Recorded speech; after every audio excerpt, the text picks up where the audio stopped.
동방에서부터 박사들이 왔습니다. 그들이 와서 뭐라고 말합니까? 유대인의 왕으로 나신 네가 어디 계시뇨? 우리가 그를 경배하러 왔노라. 그 말 때문에 예루살렘 성이 뒤집혀졌습니다. 헤롯 왕이 말하죠. 대제사장과 서기관들을 불러서 말합니다. 이 유대인의 왕이 도대체 어디서 나겠느냐? 그렇게 물었을 때에 서기관들이 대답합니다. 선지자의 예언에 보니까 베들레헴에서 난다고 했습니다 라고 이야기합니다. 이것은 미가 선지자의 예언이죠. 자, 여기서 예수님이 베들레헴에서 나신다는 것은 어떤 의미일까? 자, 오늘 제목이 뭡니까? 아기 예수는 왜 베들레헴으로 오셨나? 여러분 여기 대해서 혹시 의문을 가져본 적이 있습니까? 뭐 성경이 베들레헴이라 그랬으니까 베들레헴이겠지. 베들레헴으로 오신다는 것은 어떤 비밀이 담겨져 있을까요? 오늘 그 말씀을 한번 보려고 합니다. 우리가 선지자의 예언이 신약에서 이루어진 것을 봅니다. 예언의 성취가 중요하죠. 그런데 예언의 성취가 왜 중요한가? 또 그것은 어떤 의미를 담고 있는지를 오늘 한번 살펴보려고 합니다. 오늘 미가서 5장에 나오는 메시아가 베들레헴에 오심에 대한 예언, 그거 하나를 가지고 예언과 예언의 성취가 어떤 식으로 작동하는지를 한번 살펴보려고 합니다. 예수님은 왜 베들레헴으로 오셨을까요?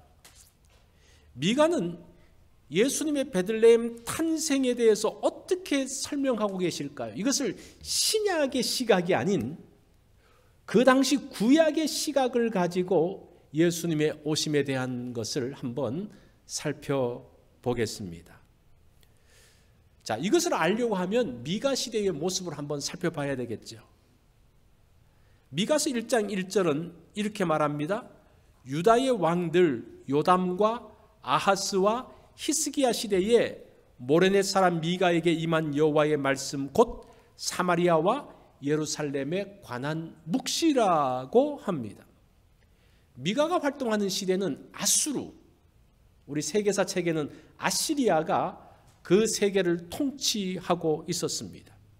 이 시기에 북이스라엘이 아수르에 의해서 멸망당합니다.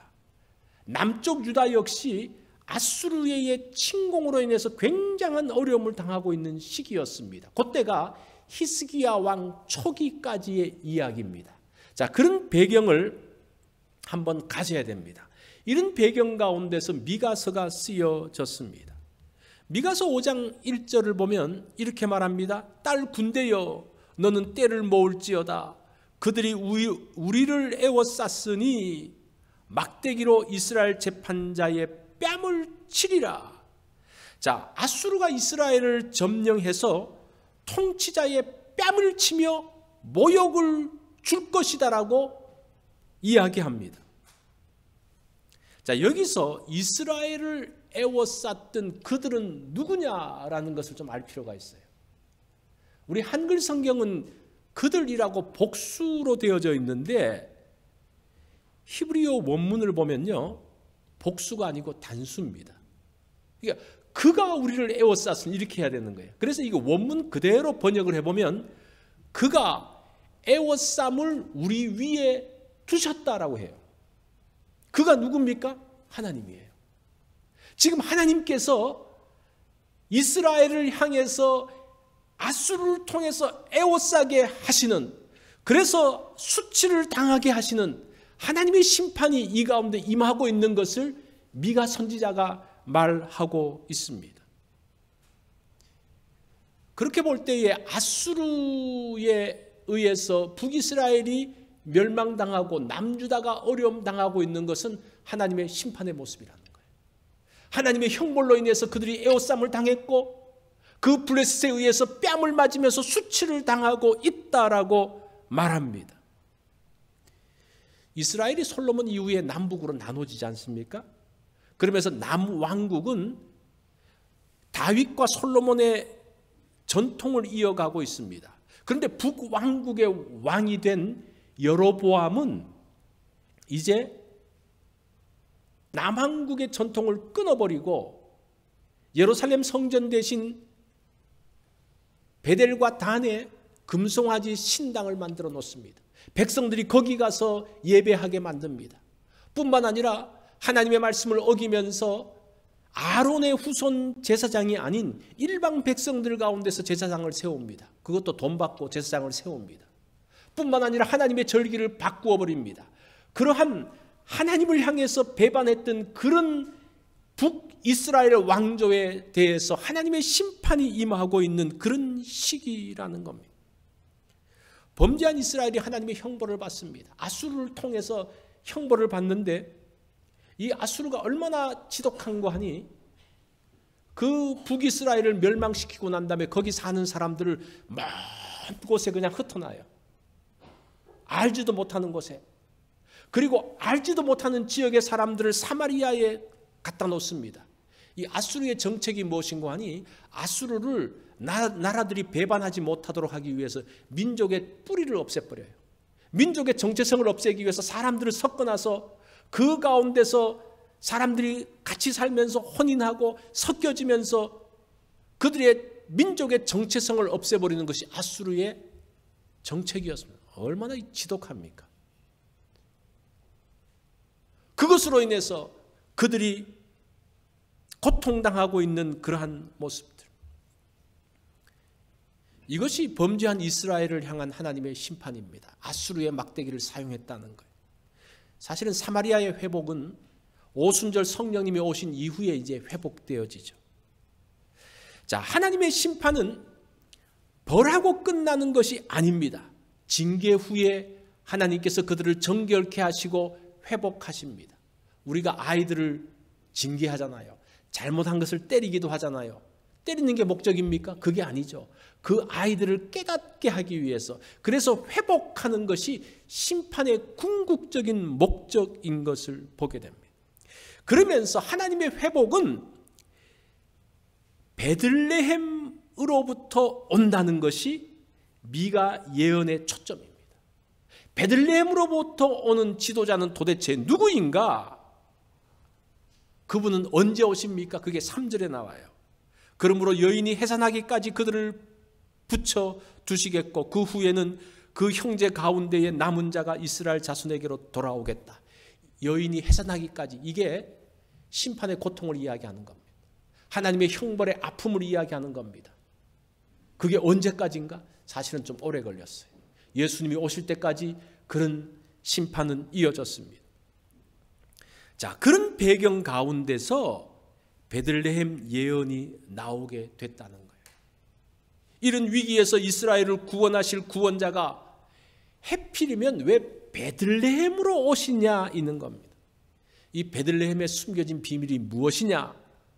오늘 우리가 그것을 알려고 해요.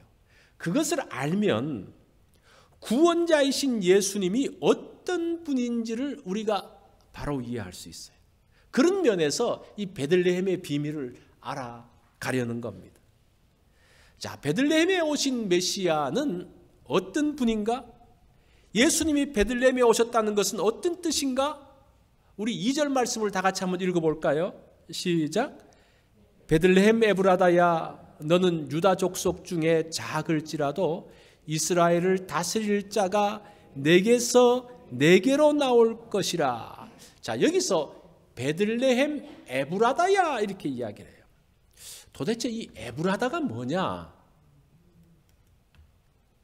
그 당시에 베들레헴이라는 지명이 두 군데 있었어요. 스불론 땅에 베들레헴이라는 성읍이 있었고 또 유다 땅에 베들레헴이라는 성읍이 있어서 그것을 구분하기 위해서 베들레헴 에브라다라고 지적을 해주는 겁니다. 그게 첫 번째 이유고, 두 번째는 다윗이 살던 곳이 에브라다라는 겁니다. 사무엘상 17장 12절에 보면 다윗은 유다 베들레헴 에브랏 사람 이세라 하는 자의 아들이었는데 이 에브랏이 에브라다거든요. 자, 그런 면에서 이 베들레헴이라는 것은 스불론 땅의 그것이 아니고 유다 땅에 있는 베들레헴을 말하기 위해서 에브라다라는 것을 이야기합니다. 근데 여기서 베들레헴은 다윗의 고향이기 때문에 대단한 것이 아니고 여기서 초점은 무엇인가 하니 베들레헴이 작은 곳이라는 거예요. 작은 동네라는 겁니다. 작다라는 것에 초점이 있습니다. 여기서 작을지라도라는 단어를 보면 미천한, 보잘것없는 이라는 그런 뜻입니다. 우리는 베들레헴을 너무나 잘 알아서 베들레헴이 굉장히 큰 도시라고 생각하는데 구약에 보면요, 굉장히 보잘것없는 도시입니다. 여호수아 15장에 보면 이제 이스라엘 백성들이 가나안 땅에 정착하고 난 다음에 땅들을 분배를 하고 있습니다. 기업을 분배할 때에 여호수아 15장에 유다 성읍에 분배되었던 성읍 한 40여 개를 쭉 설명하는데 거기에 베들레헴이 안 나와요. 얼마나 작았든지 관심도 없는 성읍이었다는 겁니다. 그 다음에 이스라엘 백성들이 바벨론 포로로 갔다가 다시 돌아오고 난 다음에 느헤미야 11장에 보면 유다 성읍들을 쭉 기록하고 있는데 거기에도 베들레헴은 없습니다. 이게 무슨 이야기를 하는 겁니까? 베들레헴은 모세가 가나안 땅을 땅 분배하고 난 다음에 무슨 땅 기록해 놓는 것은 굉장히 중요하거든요. 그런데 베들레헴은 있어도 없고 있어도 괜찮고 없어도 괜찮는 별로 관심이 없는 도시였다는 겁니다. 이것이 베들레헴의 초점입니다. 하나님은 작아서 무시되어지는 성읍으로 이스라엘의 구원자이신 메시아를 보냈다는 거예요. 이것은 무슨 뜻인가 하니 중요한 것은 성읍의 크기가 아니라는 거예요. 거기에 어떤 사람이 있느냐가 중요한 것이 아니라는 겁니다. 하나님께서 택하신 곳이 축복의 장소가 된다는 것을 의미하고 있어요. 작지만 하나님께서 사용하시면 그곳에서 이스라엘을 구원할 자가 나신다는 겁니다. 이게 얼마나 중요한 메시지예요. 이게 얼마나 우리에게 큰 위로가 됩니까? 우리는 그렇게 이야기하죠. 나는 뭐 보잘것없어서 하나님께서 쓰시겠나? 하나님께서 내 이름 아시겠나? 내가 기도해봤지만 하나님께서 아시겠나? 저 잘난 사람들 많은데, 돈 많은 사람도 많고 신학 공부한 사람도 많고 목사님들도 많은데 그분들을 통해서 역사하지 나 같은 사람 아니라는 거예요. 하나님께서 지목한 사람을 통해서 그게 중요하다는 겁니다. 이것이 지금 베들레헴에 숨겨진 비밀이라는 겁니다. 어떤 지역, 어떤 사람이 중요한 것이 아니라 하나님께서 친히 일하시는데 누구를 택하느냐가 중요하다는 거예요. 그러면 베들레헴으로 오신 메시아는 도대체 어떤 분인가? 오늘 본문이 베들레헴으로 오신 메시아의 모습을 소개하는데 두 가지로 말씀하고 있어요. 이것을 보면 예수님이 오신 목적과 예수님의 사역의 방향을 알 수가 있습니다. 자, 베들레헴으로 오신 예수님은 목축하는 자라고 이야기를 해요. 우리가 4절 말씀을 보면 이렇게 말합니다. 그가 여호와의 능력과 그의 하나님 여호와의 이름의 위엄을 의지하고 서서 목축하니 그들이 거주할 것이라. 자, 이분은 하나님의 능력과 하나님의 위엄으로 오셨는데 그분이 하는 일이 뭡니까? 목축하는 일을 하는 거예요. 양떼를 다스리고 돌보는 목자의 역할을 한다는 겁니다. 아니, 메시아로 왔으면 지금 아수르의 위험 가운데 있는데 아수르와 싸워서 이기는 전사로 와야 되는데 사람들은 그런 전사를 기대하고 있는데 하나님은 어떤 사람을 메시아로 보낸다고 말합니까? 목자를 보낸다는 거예요. 메시아가 양떼를 먹이시는 분으로 오셨다는 겁니다. 그래서 그들이 거주할 것이라, 이스라엘 백성들을 돌보고 그들이 정착할 수 있도록 하기 위해서 오신 분이 베들레헴으로 오신 메시아라는 겁니다. 유대인들이 오해한 것이 그거예요. 유대인들은 계속적으로 뭘 요구합니까? 메시아가 우리의 적들과 싸워서 이겨서 우리를 해방하는 것을 그들이 원했습니다. 그래서 베들레헴 출신 다윗 왕을 생각한 거예요. 그 다윗 왕이 주변 나라를 정복하면서 이 다윗 때처럼 한번 우리도 힘쓰면서 한번 살아보자. 그 메시아를 요구했습니다. 유대인들이 예수님께도 뭘 요구합니까? 당신이 메시아라면 로마와 싸우라는 겁니다. 제자들도 그것을 요구하고 있습니다. 지금 이것. 근데 요한은 예수님을 어떻게 소개하고 있습니까? 내가 온 것은, 예수님이 오신 것은 양으로 생명을 얻게 하고 풍성히 얻게 하려는 것이라고 이야기해요. 이건 놀랍지 않습니까? 로마와 싸워서 이기는 영웅이 아니라 양떼를 돌보시는 주님, 나를 돌보시는 주님, 나를 찾으시는 주님, 그 목자로 오신다는 거예요. 이것은 놀라운 복음입니다. 우리가 큰 영웅들이 있지만 그들이 나하고 무슨 개별적으로 상관이 있습니까? 주님은 그런 어떤 하나의 큰 집단과 교제를 갖는 그런 분이 아니라 우리 개인 만나주시고 함께 하시고 돌보시는 그 메시아, 그분이 베들레헴에 오신 메시아라는 거예요. 자, 두 번째는 평강으로 오신 분이라고 말합니다. 5절에 보니까 이 사람은 평강이 될 것이라. 여기서도 이 원문을 보면 이 사람이라는 것이 사실은 이것 이렇게 되어 있어요. 지시대명사로 되어 있어요. 그래서 이것을 다시 번역을 하면 이것이 평강이다 이런 말입니다. 이것이 샬롬이다. 메시아가 목자로 오신 것이 뭐라는 겁니까? 평강이라는 겁니다. 이것이 샬롬이라는 겁니다. 예수님은 평화를 만드시는 분입니다. 5절과 6절에 보면 이런 말씀이 있어요. 이 말씀을 보면서 오해를 하는데, 아수르 사람이 우리 땅에 들어와서 우리 궁들을 밟을 때에는 우리가 7 목자와 8 군왕을 일으켜 그를 치리니 그들이 칼로 아수르 땅을 황폐하게 하며 니므롯 땅 어기를 황폐하게 하리라. 그러면서 이 평강을 만들기 위해서 이스라엘은 7 목자와 8 군왕을 세워서 아수르를 대항하는, 그래서 칼로 아수르 땅을 황폐하게 만들려는 계획, 이것이 지금 이 말씀이 이스라엘이 아수르와 싸워서 이겨서 황폐했다는 말이 아니라 이스라엘의 계획과 소망을 이야기하는 거예요. 진짜는 6절 후반부에 나와요. 실제 어떤 사건이 벌어지나 보세요. 아수르 사람이 우리 땅에 들어와서 우리 지경을 밟을 때, 자, 지금 아수르로 인해서 어려움 당할 때 어떻게 합니까? 그가 우리를 그에게서 건져내리라. 여기서 그가 누구냐는 겁니다. 하나님이 우리를 건져내신다는 거예요.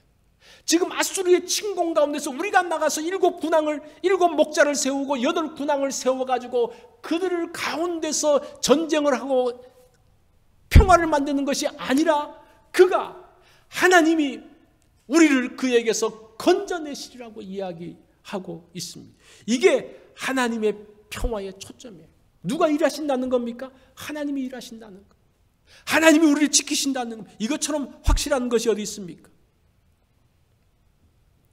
예수님 당시에도 메시아는 로마와 싸워서 이겨야 된다는 생각 가운데 그들이 사로잡혀 있었습니다. 사람들이 원했던 메시아의 모습이죠. 이런 생각을 가지고 있기에 베들레헴 하면 다윗 왕을 생각을 하고, 그래서 유대인들도 정치적인 메시아를 요구했던 것, 예수님이 그걸 거부하니까 어떻게 합니까? 예수님을 죽여버려요. 오늘날 시대에도 뭔가 싸워서 이겨야지. 요즘 그 공산주의와 이 민주주의의 그 팽팽한 이념 대립에서 공산주의가 사라지고 난 다음에 사람들은 평화가 온다고 생각을 했어요. 그런데 지금은 각 민족마다 다 민족끼리 민족주의가 세워지면서 우리 민족, 다른 것과 싸워서 이겨야지, 그 생각만 있는 거예요. 그런 것 가운데서 그거 아니야, 평화 이야기하면요 달라붙어서 죽이려고 해요. 그런 시대 가운데서 예수님은 어떤 분으로 오셨다는 겁니까? 그것을 거부하는 메시아로 오신 것을 볼 수가 있습니다. 베들레헴은 강함이 아니라 약함입니다. 스스로 힘을 내지 못하는 존재입니다. 이제 그들이 약하기에 하나님께서 일하시는 겁니다. 예수님은 겟세마네 동산에서 군병들에게 체포될 때에 제자들은 막 칼을 뽑습니다. 그때 예수님께서 만류하십니다. 그러면서 무슨 말씀을 하시는 거 하니 마태복음 26장 53절에 보면 내가 내 아버지께 구하여 지금도 12군단 더 되는 천사를 보내시게 할 수 없는 줄로 아느냐. 예수님이 원하시면 12영의 천사들을 불러서 수천 수만의 천사들을 동원해서 그 군병들 우습게 처리할 수 있다는 거예요. 그런데 하나님의 방법이 그것이 아니라는 겁니다. 이것이 베들레헴으로 오신 메시아의 모습이라는 겁니다. 우리가 하나님의 뜻을 이루지 못하는 것은 능력이 없어서가 아닙니다. 능력이 너무 많아서 문제예요. 능력이 너무 많다 보니까 내 생각대로 내 방법대로 하니까 하나님의 뜻을 이룰 수 없는 거예요. 하나님의 방법을 사용할 수가 없는 거예요. 여러분, 능력 없는 것에 대해서 너무 자괴감을 갖지 마십시오. 그냥 나는 능력 없습니다. 하나님께서 하십시오. 하나님의 방법대로 하십시오. 그럴 때에 역사가 나타나. 그 방법이 지금 예수 그리스도 베들레헴으로 오신 예수 그리스도의 모습이라는 겁니다. 그래서 예수님께서 만드신 평화는 힘으로 적을 찍어 눌러서 만드는 로마 방식의 평화, 팍스 로마나가 아니고 하나님이 만드신 평화, 샬롬이라는 겁니다. 우리가 평화를 만드는 방법이 하나가 뭔고 하니 힘으로 찍어 누르는 거예요. 무섭게 하면 사람들이 잠잠합니다. 평화로워요. 그죠? 그 평화가 로마의 평화였어요. 그런 메시아가 아니라는 겁니다. 하나님의 샬롬, 각 사람들을 만져주시고 각 사람들의 필요를 채워주시고 각 사람들이 하는 말들을 들으시고 사람들이 각자가 하는 말들을 다 들으려고 그러면 얼마나 능력이 커야 됩니까? 그 크신 하나님의 능력이 우리 가운데 임하기 때문에 샬롬이 임한다는 것이 지금 예수 그리스도를 통한 평화, 베들레헴으로 오신 메시아의 모습을 이야기합니다. 그 평화의 모습이 7절에 나옵니다.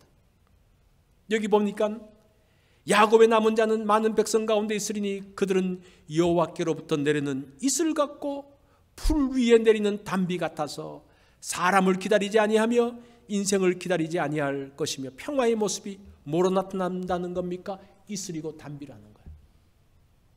야, 평화가 뭔가 이게 몰아쳐서 오는 게 아니라 이슬처럼 단비처럼 아무런 힘이 없는 것 같은, 그런데 이것이 대지를 살려요. 이것이 생명을 줍니다.